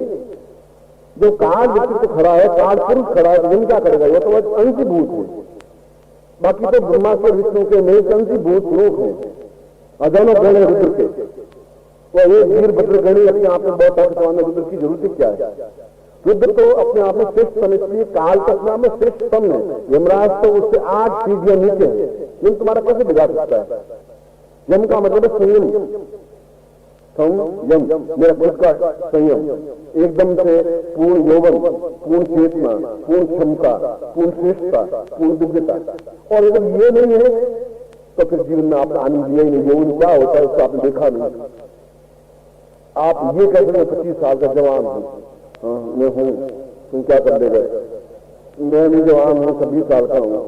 अरे तानी कहां से 26 साल का जवान कहां से हुआ? क्या नहीं 26 साल का नहीं हो सकता क्या? अब गद्दी भी अपने आप को 20 साल की कहे कि मैं तो बहुत सुंदर हूं, अप्सरा हूं। अब वो गद्दी भी कहे 20 साल की गद्दी की अप्सरा ही हो, मैं कर कहता हूं गद्दी नहीं है। पर सुंदरता कुछ और चीज होती है, यौवन कुछ और चीज होता है। यौवन ये होता है कि ठोकर मार दे और हिमालय कम से 2 किलोमीटर दूर फर्क जाए, उसको यौवन कहते हैं। उसको यौवन कहते हैं। ये छोटे मोटे यौवन नहीं कहलाता। आपके भाग्य में विदा करने थोड़ा उल्टा दीजिए, पढ़ा नहीं, पहले आपने बचपन लिखा, फिर बुढ़ापा लिखा, फिर बाद में जवानी अब आएगी। अब मैं मिला हूं, अब आपको यौवन दूंगा, देखा नहीं। और इसलिए आप जिनसे शादियां की, वो भी शादी करते समय तो बहुत ही अप्सरा थी, मैं नहीं मानता। आज भी मैं उनको आज भी अप्सरा ही कहता हूँ। उनको भी नाराज कर नहीं सकता, क्योंकि आपके घर में जाकर सही होगी। मगर मैं उनको सही अर्थों में अप्सरा बना के दिखा देना चाहता हूं कि सौंदर्य क्या होता है, वह भी कालरात्रि के माध्यम से संभव है। काल का मतलब है सौंदर्य। आप 100 साल जिए, कोपले मुंह से जियो, क्या जीवन जिया, फिर यौवन कैसा हुआ, फिर आपका चश्मा चढ़ा हुआ रात बोलो क्या बोले, माता बोले चश्मा चढ़ा हुआ बोलेगा क्या, माता बोलेगा कैसा यौवन चढ़ा, इसलिए आपने यौवन नहीं देखा है। एकदम बरफस्थल हिमालय की तरफ चौड़ा विशाल समुद्र पर उफनता हुआ स्थल और सारा शरीर लोरे लेता हुआ एहसास हो कि उस आदमी को तब तक लगाकर देखता रह जाए, एहसास हो कि इसमें तो देखे देखे पुरुष देखता रह जाए, क्या आदमी है, क्या चाल है, शरीर की तमाम जाग चल रहा है, तो निश्चिंता में दिखता है, वह यौवन है। उस यौवन को आपने नहीं देखा है, क्योंकि आपके जीवन में आया ही नहीं। वेदांत लिखते लिखते कुछ बातचीत कर रही होगी, एकदम से लिख देखते सोचे करे 2 लाइन तीसरा, चलो गुरु जी को मिलेंगे तब आप कर देंगे, नहीं तो कर्म फूटे नहीं, इसलिए मिल गया, मैं आपको मिल गया और मैं आपको दे रहा हूं। मैंने देखा यौवन और यौवनवान हूं, और जीवन के अंतिम क्षण तक भी यौवनवान बना रहूंगा। मंत्र के पास आऊंगा तो पहले चल के जाऊंगा, उसको कहूंगा तुम अभी 20-25 साल बाद में आना, उन लोगों को सबको यौवनवान बनाना है, कोई कुछ बिगाड़ नहीं सकता, संभव नहीं है, न आपका न मेरा। और जो बात कह रहा हूं वह केवल साधनात्मक और हमारे ऋषियों की वाणी को बोल रहा हूं। मेरे मुंह से गंदी बात निकलती, गाड़ी नहीं निकलती, मेरे मुंह से ऊंची बात निकलती नहीं। मैं बोलता हूं, दो तो बोलता हूं, साफ बोलता हूं, शत्रु के सामने भी साफ बोलूंगा, और शत्रु भी क्या बिगाड़ेगा मेरा, करेगा क्या।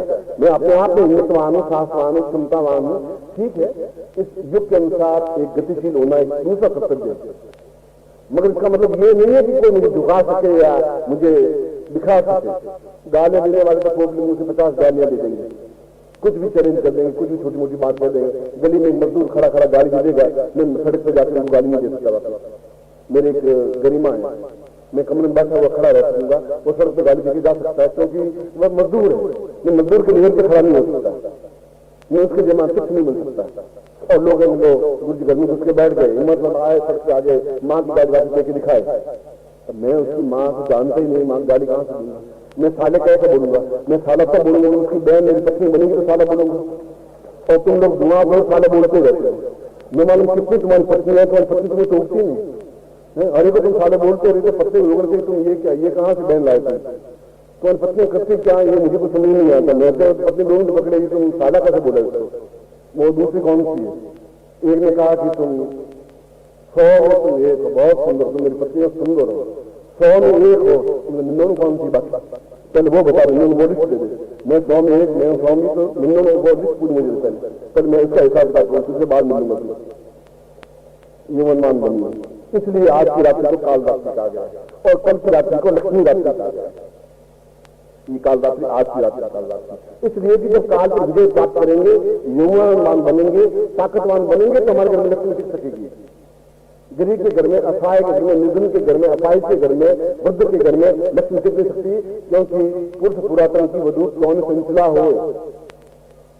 कहा है कि विष्णु खुद वृद्ध हो गए, इस लक्ष्मी उसके यहाँ रहती नहीं, या तुम्हारे घर में आके बैठ जाती है, इनके घर में आके बैठ जाती है, और वो संचला है, और जमान संचला होगी, एक दिन टिकेगी नहीं। अगर आप में ताकत पौरुष है तो नहीं सकते, और आपको ताकत पर पौरुषवान बनाना, उसको सौंदर्यवान बनाना, यह गुरु का कर्तव्य है। इसलिए वो सुंदर बने, इसलिए कि आपके लोग देखें, आपके पड़ोसी, आपके पूर्वज, आपके मित्र, आपके स्वजन, आपके संबंधी, आपके घर वाले की ये गए तो कुछ बन के आए, कुछ है, कुछ ताकत है, कुछ क्षमता है, तो सब उसका रंग उनको मिला है।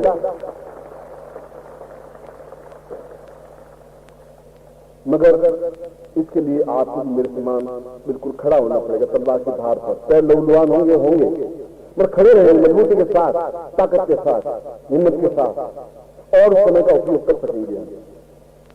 इसलिए आज की रात्रि अपने आप में एक अत्यंत महत्वपूर्ण रात्रि है, क्योंकि आज आप सोएंगे कुछ और रूप में, कल आप उठेंगे कुछ और रूप में। आज आप वृद्धता के रूप में सोएंगे, कल पूर्ण उद्दाम यौवन के रूप में उठेंगे, तब मैं आपको कल दूसरे प्रयोग करवा सकूंगा जो अपने आप में अद्वितीय और अद्भुत प्रयोग हैं। इसीलिए ये जीवन में जरूरी है। मैं भी आज सोच रहा था कि कोई छोटा मोटा दूसरा प्रयोग करवा दूं, मगर मैंने कहा कि ये सब प्रयोग तो फिर रह ही जाएगा, कैसे रहेंगे सब? कौन बताएगा इनको? कौन समझाएगा कि तुम यौवनवान हो, बचपन हो? कई लोग ऐसे होते हैं 50 साल की उम्र में बचपन बने रहते हैं, बचपन की बातें करते रहते हैं, बच्चों की तरह खाने की पीने की बस छोटी मोटी बातें करते रहते हैं। सोचता हूँ बच्चे साले इनमें तो है ही नहीं। लोग भी कहते हैं ये ऊंचा पड़े, कुछ है कोई खास नहीं, गरिमा नहीं। कुछ लोग बस बुढ़ापे की बातें करते रहते हैं, हमारा क्या है, बस 40 के बाद में कुछ नहीं होती, 60 साल के बाद 40-45 साल के बाद अखबार पढ़ते रहते हैं, बैठे रहते हैं, बस स्कूल जाते हैं, बाबू बन जाते हैं, बस कुछ होता ही नहीं। बस जीवन नहीं है, ऐसी नौकरी नहीं चाहिए हमें। मैं आपको नौकरी करने नहीं चाहता हूँ, कलेक्शन पूरा करवाना चाहता हूँ। नौकरी आपकी जरूरत नहीं है। किसकी नौकरी करेंगे? नौकरी हम अपनी खुद की करेंगे, भगवान की नौकरी करेंगे। इन सब लोगों की नौकरी क्या करना है? गुलाम की नौकरी क्या करना है? राज्यों की नौकरी क्या करना है? क्या वो देंगे तुम्हें? तुम्हें गिन करके 6,000 रुपये देंगे, 8,000 रुपये, 10,000 रुपये देंगे, 15,000 रुपये देंगे, होंगे क्या? 30वीं तारीख तक तुम कम्युनिस्ट बने हुए कुर्सी की जेब खाली करके खड़े हो जाते हैं, तो खर्च हो गए। लड़की की शादी हुई तो कर्जा लेना पड़ जाएगा। ऐसा जीवन तुम्हें नहीं जीवन देना है। मुझे तो, मैं तो चाहता नहीं हूं कि तुम ऐसा जीवन जियो, और तुम जियो तो मैं आपको रोक नहीं सकता, मगर वैसा जीवन भी क्या काम था? जीवन अपने आप में पौरुषवान और पूर्ण यौवनवान बना रहना चाहिए। अपने आप में तुम्हें क्षमता आनी चाहिए कन्वर्ट होने की, अपने आप में पूर्णता प्राप्त करने की। और ये रात्रि अपने आप में पूर्णता प्राप्त करने की रात्रि है, यौवन प्राप्त करने की रात्रि है, समय को पकड़ने की रात्रि है, पूर्ण कायाकल्प की रात्रि है, पूर्ण सौंदर्य प्राप्त करने की रात्रि है, पूर्ण यौवन उद्दाम वेग प्राप्त करने की रात्रि है। इस रात्रि को जब मैं साधना में जाऊंगा तो मैं आपको पूर्ण महाकाली प्रयोग संपन्न करवाऊंगा, जो कि कालरात्रि पूजन होगा, कालरात्रि प्रयोग होगा। उस कालरात्रि प्रयोग को आप खुद एहसास करेंगे। इस जिंदगी में आपने सुना नहीं, अब 20 महीने तक कोई सुना नहीं पाएगा। ये गारंटी बात।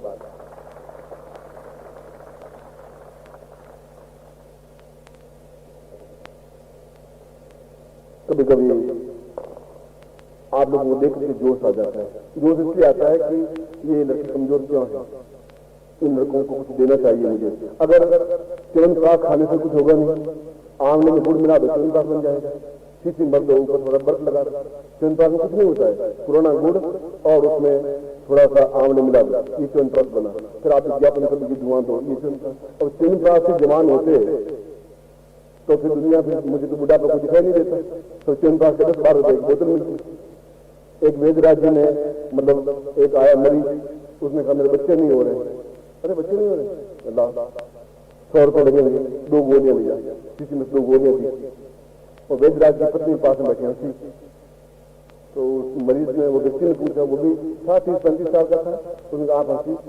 उसने कहा तुम पागल, अभी गोली में ताकत होती मेरी बच्चे पैदा हो जाते, मेरे खुद के नहीं हुए, और तेरे कहां से? वेदराज मेरे नहीं कर सके, तेरे कहां से करेंगे? गोलियां बड़ी को ले जा, होना कुछ नहीं है। तो तुम च्यवनप्राश बड़े खाओ, उस समय जीवन कुछ मिलने का नहीं है। तो गोलियां खाओ, चाहे वो क्या कल 333 खाओ, तुम्हारी मर्जी जितने खाओ, वो हम लोग दवा खाने में जाओ, कहीं भी जाओ, तो उसे कुछ होना कुछ नहीं है। मन में जिस तरह रखोगे कुछ नहीं। फोटो आएंगे, मुंह छुपाते क्यों हो? तुम्हारे क्यों मुंह छुपाते हो? मर्जी क्यों छुपाते क्यों? जो बनना बैठो, क्षमतावान बनना है, यौवनवान बनना है, स्फूर्तिवान बनना है, मंत्रों के माध्यम से बन सकते हो। मैं तो जीवन में च्यवनप्राश खाया नहीं, देते डब्बे ला करके, मुझे क्यों देते हो? जी बहुत अच्छा है, तू खा, डबल यौवनवान बन जाएगा तो मुझे फायदा होगा, तुझे फायदा दे जाता हूँ डब्बा वापस। फिर रख के जाते हैं, मैं रख देता हूँ, फिर मैं किसी और को देता हूँ। मैं ये नहीं च्यवनप्राश खराब है, वो आने को भिगो दीजिए, गुड़ को भिगो दीजिए, दूध में मिला दीजिए, बस घोट लीजिए, ये च्यवनप्राश है क्या इसमें? ऐसे वैद्यराज हमारे यहाँ बहुत हैं, और आप में भी सैकड़ों विद्वान होंगे, वैद्यराज होंगे। मगर ये रात्रि जीवन की बहुमूल्य रात्रि है। मैं सुबह फिर एक बार कहा था, 3000 वर्षों बाद ये 2 दिन आए। मैं आपको बिल्कुल ठीक कहा था। आप घर जाकर ज्योतिष को पूछ लेना, अपने पंडित को पूछ लेना, विद्वान को पूछ लेना कि क्या ऐसा, अगर वो ज्ञानवान है तो। नहीं ज्ञानवान तो कुछ भी आपको जवाब दे देगा, उसका तो कोई मेरे पास समाधान नहीं है। मगर इन 2 दिनों का आपको उपयोग करना ही है, इसलिए श्रेष्ठतम प्रयोग संपन्न करना है प्रत्येक पुरुष को, प्रत्येक स्त्री को। स्त्री वह है जिसको देखने तकरी लगाकर आदमी देखता रह जाएगा, हिल नहीं सके वो आदमी, हिला तो और बने क्या, पुरुष क्या बने, सौंदर्यवती बनी क्या? और पुरुष भी क्या हुआ जिसको देखने के बाद में मतलब खड़ी भी रह सकती। ऐसा पुरुष और ऐसी नारी की कल्पना हमारे शास्त्रों में की गई है। इसलिए रति और कामदेव की कल्पना की गई है कि रति और कामदेव वह चीज होती है जिसको देखने पर एहसास हो सके एक हिलोर आ सके, एक चेतना आ सके, मन में एकदम यौवन वेग बन सके। और वही प्रयोग आज रात्रि को मैं आपको वापिस हम ठीक 9:30 बजे आएंगे, क्योंकि अभी आपको महाकाली या महारात्रि साधना कहते हैं, महाकाली साधना कहते हैं, उस प्रयोग को संपन्न करवाऊंगा। और आप में से प्रत्येक के लिए और मेरे लिए भी, क्योंकि आपके बाद में कुछ प्रयोग संपन्न करूंगा। इसलिए नहीं कि मैं कोई प्रयोग करना जरूरी है, इसलिए कि इस समय को मैं नहीं गंवाना चाहता हूँ। ये जो 2 दिन है वो मेरे लिए भी उतने कीमती है जितने आपके लिए है। उस सन्यासियों के लिए उतने कीमती जो मेरे से निम्न बैठे हैं, उनके लिए भी ये 2 दिन उतने कीमती है। आपके पास बैठा हूं तो रात्रि को उनके पास ही मुझे जाना पड़ेगा, उनको भी यही साधना करवानी पड़ेगी कि यह दिन 3000 वर्षों बाद, मैंने कहा तुम्हारी 15वीं पीढ़ी के बाद मुझे आप दिन ना पाएंगे। मैं चाहता हूं कि आप कल जब मुझे दिखें तो आप अपने आप में एकदम से परिवर्तन अनुभव करें। एक दिन में सब कुछ बदल नहीं जाएगा, एक दिन में आप एकदम से 20 साल के मतलब ऐसे मुक्ति हमारे वैसे नहीं मिल जाएंगे, मगर अपने आप में एक एहसास होगा कि आप कुछ बन सकें, कुछ है, कुछ खून में ताकत आई है, तेजगी आई है, ताजगी आई है, हिम्मत आई है, साहस आया है और कुछ करने की क्षमता आई है, कुछ ऐसा आया है जो कुछ आप कर सके। और जो कुछ कर सके तब आप पुरुष हैं, तब आप मेरे शिष्य हैं, तब आप श्रेष्ठ हैं, तब मैं आपकी सराहना कर सकता हूं, तब मैं आपकी नीचे लगा सकता हूं, तब आपकी पूर्णता कर सकता हूं। अट्टाट्टहासम शिवम शिवरूपमेवं काली करालवदनं संसानभूपं नित्यं वदान्य भवतीं भवपूर्वपूर्वं काली कपाली करलां परवां परंसम्। इस श्लोक में भगवती महाकाली के विशिष्ट स्वरूप को चित्रित किया है। और वास्तव में महाकाली का स्वरूप अपने आप में ही विचित्र है, मगर जीवन की आधारभूत अधिष्ठात्री देवी है, जीवन की प्राणस चेतना है, समस्त संसार को नियमन और संचलन करने वाली प्रमुख महाविद्या और महादेवी है। इसलिए त्रिगुणात्मक स्वरूप में भगवती महाकाली को सर्वप्रमुख स्थान दिया है। यही नहीं, अपितु 10 महाविद्याओं में भी भगवती काली का चिंतन ऋषियों ने सबसे पहले किया है। इस श्लोक में भगवती महाकाली के बारे में कुछ नवीन तथ्य स्पष्ट किए हैं।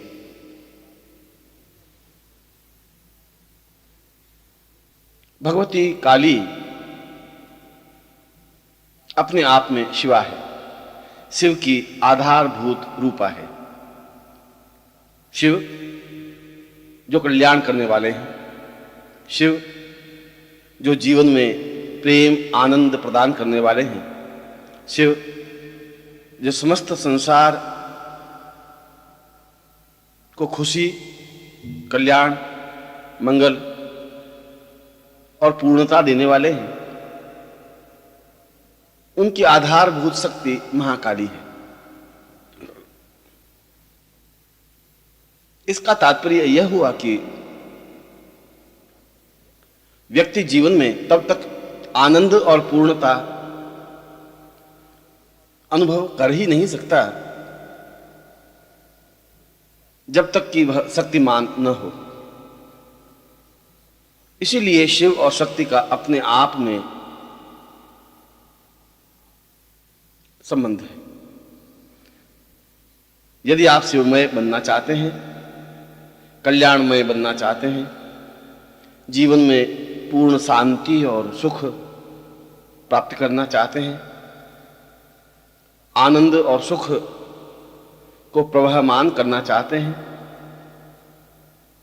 तो यह आवश्यक है कि आपके पास शक्ति हो, आप में शक्ति का आराध्य और आराध्य रूप हो। जो जीवन में महाकाली की साधना नहीं करता, वह जीवन में निर्भय और निष्कंटक हो ही नहीं सकता। और जब तक भय है, डर है, तब तक जीवन में सुख और शांति कैसे प्राप्त हो सकती है? यह तो जीवन बाधाओं, कष्टों, पीड़ाओं से भरा हुआ है। पग पग पर शत्रु हैं, परेशानियां हैं, बाधाएं हैं, अड़चने हैं, दुर्घटनाएं हैं और मृत्यु का भय है। इनसे निजात कैसे पाई जा सकती है? इनसे छुटकारा कैसे पाया जा सकता है? प्रयत्न करने से तो यह संभव नहीं है। कौन चाहता है कि उसके जीवन में परेशानी हो? कौन चाहता है कि उसके जीवन में भय हो? कौन चाहता है कि वह तनावग्रस्त हो? फिर भी मनुष्य के जीवन में तनाव, चिंताएं, परेशानियां होती ही हैं और व्यक्ति के परिश्रम से,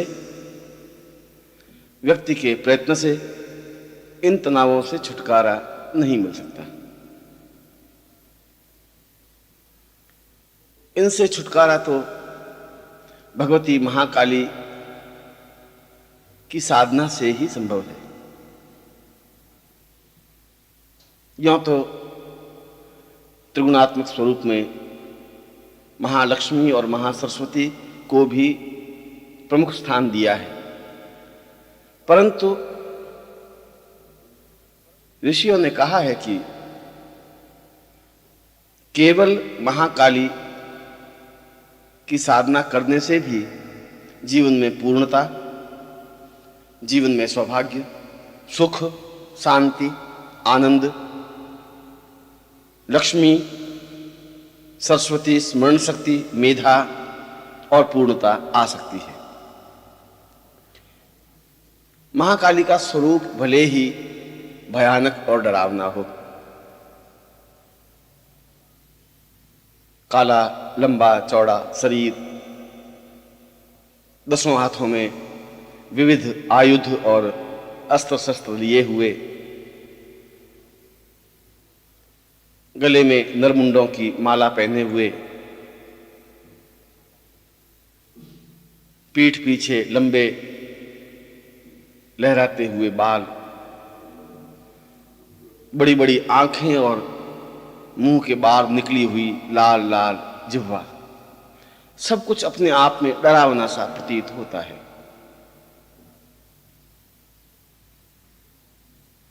और लोग ऐसा सोचते हैं कि इस डरावने स्वरूप की साधना सामान्य साधक के बस की बात नहीं है। ऐसी बात नहीं है। यह डरावना स्वरूप साधक के लिए नहीं है, यह तो शत्रुओं के लिए है, क्योंकि महाकाली शत्रुओं पर वज्र की तरह प्रहार करती है, शत्रुओं को समाप्त कर देती है, विदीर्ण कर देती है, हताश और निराश कर देती है। फिर वे चाहे शत्रु मनुष्य हों, चाहे पितर हों, चाहे देवता हों और चाहे यक्ष, किन्नर या किसी भी योनि के हों। जहां महाकाली है वहां अन्य किसी का वश नहीं चल सकता। इसीलिए तो जीवन में महाकाली को प्रधान और प्रमुख स्थान दिया है, क्योंकि महाकाली साधना से ही तो जीवन निष्कंटक और निश्चिंत हो सकता है। महाकाली साधना से ही तो जीवन में पूर्णता और आनंद की अनुभूति हो सकती है। महाकाली साधना से ही तो जीवन के अभावों और बाधाओं को समाप्त किया जा सकता है।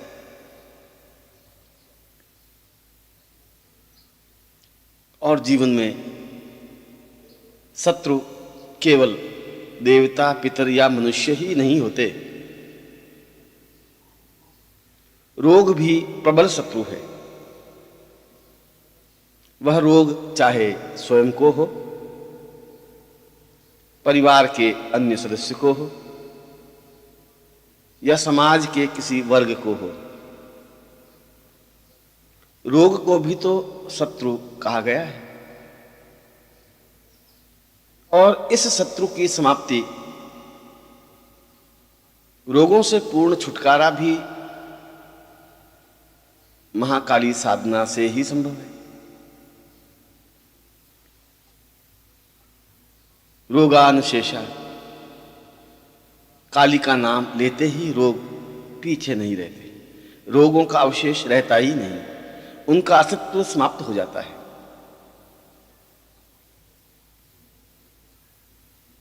आर्थिक अभाव अपने आप में प्रबल शत्रु है,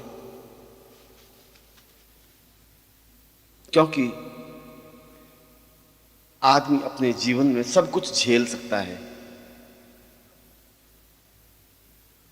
आर्थिक परेशानियों को नहीं झेल सकता। वह पग पग पर आदमी को कुचल देता है, मानसिक रूप से व्यथित कर देता है, उसे हताश और निराश बना देता है। व्यापार नहीं चल रहा हो या ऋण हो गया हो, बार बार कर्ज मांगने वालों का तगादा आ रहा हो, घर में अभाव इतना हो कि जीवन संचालन भी सही ढंग से नहीं हो रहा हो, तब भी इस प्रबल शत्रु से छुटकारा पाने का एकमात्र उपाय महाकाली साधना ही है। और जो साधक महाकाली साधना संपन्न कर लेता है, वह निश्चय ही दरिद्रता से छुटकारा पा सकता है। जो महाकाली साधना कर लेता है, वह आर्थिक अभावों से मुक्ति पा सकता है। जो महाकाली साधना संपन्न कर लेता है, वो ऋण से, कर्ज से, न्यूनताओं से, अभावों और बाधाओं से छुटकारा पा सकता है। और फिर मानव का प्रतिशोध, जलन, ईर्ष्या, घात, प्रतिघात, ये भी तो शत्रु हैं, जिसकी वजह से मुकदमे हो रहे हैं, वाद विवाद हो रहे हैं, लाठियां चल रही हैं, बंदूक की गोलियों से मानव का संहार किया जा रहा है। यह सब ईर्ष्या, असुरक्षा और न्यूनता का परिचायक तो है ही। इस असुरक्षा और दुर्भाग्य से छुटकारा भी महाकाली साधना से ही संभव है। चाहे हमने किसी पर मुकदमा दायर कर रखा हो या किसी ने हम पर मुकदमा किया हो, हमारे शत्रु हों जो हमें पीड़ा पहुंचाने के लिए प्रयत्नशील हों, हमारे प्राण खतरे में हो या हमारे परिवार वालों के प्राण खतरे में हो, शत्रुओं से मृत्यु की आशंका हो, शत्रु हम पर हावी हो, इनसे छुटकारा पाने का और कोई उपाय नहीं है, कोई तरीका नहीं है।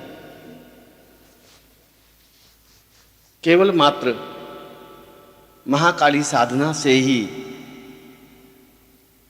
इन शत्रुओं से छुटकारा पाया जा सकता है, शत्रुओं को समाप्त किया जा सकता है, शत्रुओं पर भीषण प्रहार किया जा सकता है, शत्रुओं को मटियामेट किया जा सकता है, उनकी शत्रुता समाप्त की जा सकती है। निश्चय और निश्चित रूप से मुकदमों में अनुकूलता पाई जा सकती है और जीवन को निर्भय और निष्कंटक बनाया जा सकता है। यह सब महाकाली साधना के द्वारा ही संभव है। अन्य चाहे कितना ही उपाय करें, कितना ही प्रयत्न करें, चाहे कितने ही देवी देवताओं की मनोती माने, उनकी पूजा आराधना करें, इसकी अपेक्षा यदि हम महाकाली साधना संपन्न कर लेते हैं तो निश्चय ही जीवन में शत्रुओं से संबंधित कोई बाधा या परेशानी आ ही नहीं सकती। और यदि हम शत्रुओं पर हावी हो जाते हैं तो जीवन को जी लेते हैं, जीवन की पूर्णता प्राप्त कर लेते हैं, जीवन को ऊंचाई पर स्थापित कर लेते हैं। इसीलिए योगियों ने और शास्त्रकारों ने, विद्वानों ने और तपस्वियों ने महाकाली साधना को प्रमुख स्थान दिया है। और योगियों के लिए, जो मुक्ति के आकांक्षी हैं, उनके लिए, जो जीवन में धर्म के माध्यम से, साधना के माध्यम से पूर्णता पाना चाहते हैं, जो जीवन में समस्त विकारों से रहित होना चाहते हैं, उनके लिए भी काली साधना ही सर्वोत्तम साधना मानी गई है। क्योंकि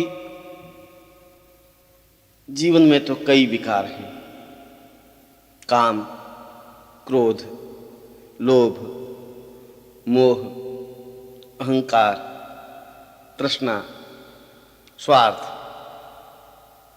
और ऐसे सैकड़ों विकार जीवन को घटिया और व्यर्थ बना देते हैं। और जब तक ये विकार हैं, तब तक जीवन में पूर्णता कैसे आ सकती है? जब तक ये विकार हैं, तब तक साधना कैसे संपन्न हो सकती है? जब तक मन में लोभ, मोह, क्रोध, अहंकार है, तब तक प्रभु के दर्शन कैसे हो सकते हैं? पूर्णता कैसे आ सकती है? ब्रह्म में लीन कैसे हो सकते हैं? और इन विकारों से छुटकारा पाने का कोई उपाय नहीं है, कोई साधना नहीं है, कोई पद्धति नहीं है। और जब तक ये विकार समाप्त नहीं हो जाते, तब तक भी जीवन में कुछ भी पाया नहीं जा सकता। पर इन विकारों से छुटकारा महाकाली साधना के द्वारा पाया जा सकता है। महाकाली साधना के द्वारा जीवन को पवित्र और दिव्य बनाया जा सकता है। महाकाली साधना के द्वारा अहंकार रहित जीवन को बनाकर प्रभु के चरणों में समर्पित हुआ जा सकता है। महाकाली साधना के द्वारा योगी अपनी कुंडलिनी जागृत कर, सहस्रार का भेदन कर ब्रह्म में लीन हो सकता है। यह सब महाकाली साधना के द्वारा ही संभव है। यही एकमात्र ऐसी महादेवी है जो जीवन को पवित्र बना सकती है, जो जीवन को दिव्य बना सकती है, जो जीवन में रोशनी बिखेर सकती है, जीवन को ऊंचा उठा सकती है, समाज में सम्माननीय बना सकती है। और जो योगी हैं, तपस्वी हैं, साधु हैं, सन्यासी हैं या गृहस्थ हैं, जो जीवन में पूर्णता पाना चाहते हैं, आनंद की सृष्टि चाहते हैं,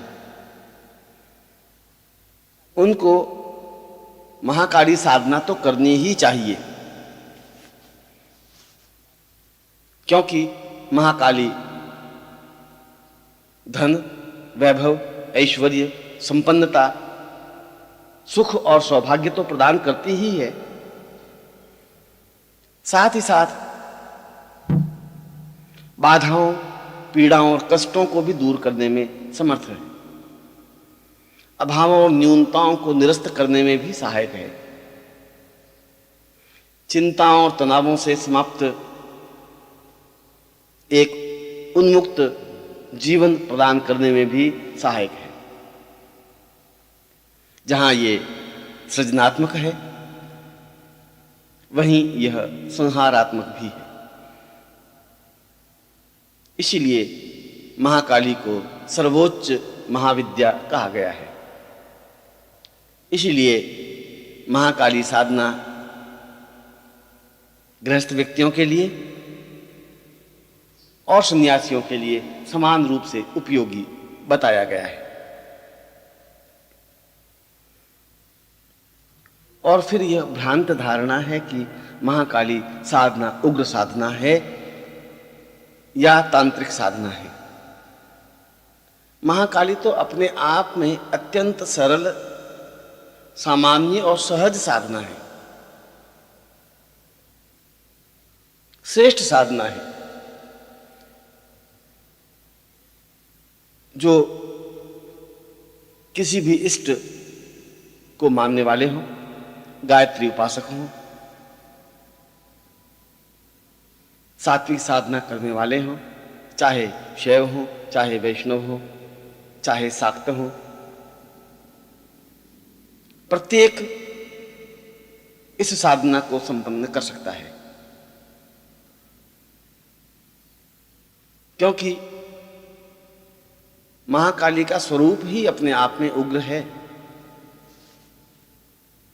महाकाली स्वयं अपने आप में अत्यंत सरल और सामान्य है, शीतलता प्रदान करने वाली है, सुख और सौभाग्य देने वाली है। और गृहस्थ व्यक्ति भी इस साधना को संपन्न कर सकते हैं, गुरु के चरणों में बैठकर या अपने घर में,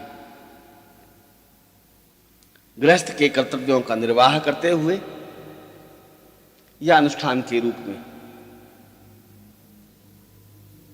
और यह बात भी निश्चित है कि महाकाली साधना संपन्न करने पर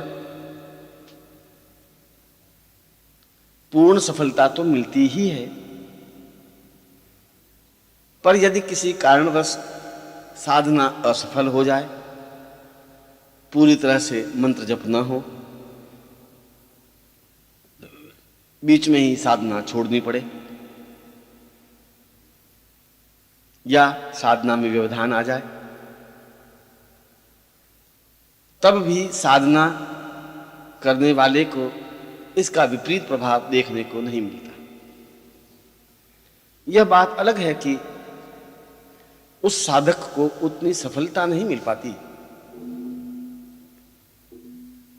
यह बात अलग है कि वह जिस फल की कामना करता है वह फल उतनी पूर्णता के साथ न मिल पाए, परंतु इसका विपरीत परिणाम भोगने को नहीं मिलता।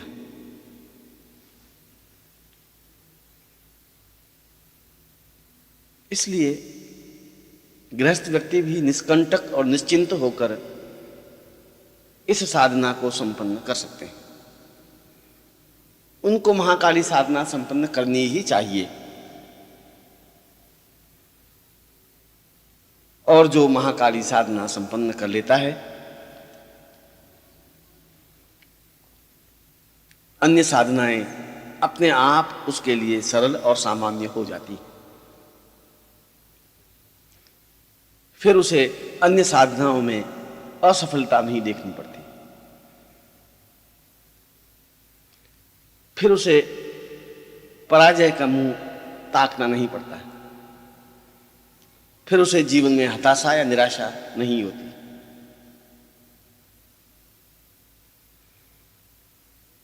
वह एक बार यदि महाकाली साधना संपन्न कर लेता है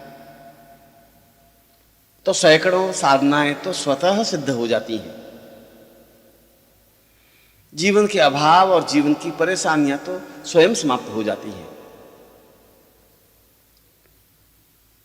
और यह जरूरी नहीं है कि महाकाली साधना किसी मंदिर में या सुनसान स्थान पर, शमशान में या जंगल में संपन्न की जाए। महाकाली साधना तो घर में बैठ करके भी गृहस्थ के बीच रहते हुए, गृहस्थ के कर्तव्यों का निर्वाह करते हुए की जा सकती है। और ऐसा करने पर सफलता 100% रूप में प्राप्त हो जाती है।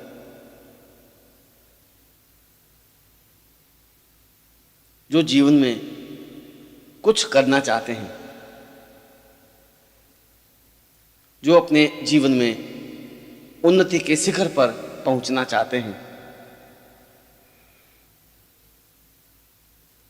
जो जीवन में वह सब कुछ प्राप्त करना चाहते हैं जो जीवन का धर्म और चिंतन है, जो अपने लक्ष्य पर पहुंचना चाहते हैं और विश्व में, राष्ट्र में सम्माननीय होना चाहते हैं,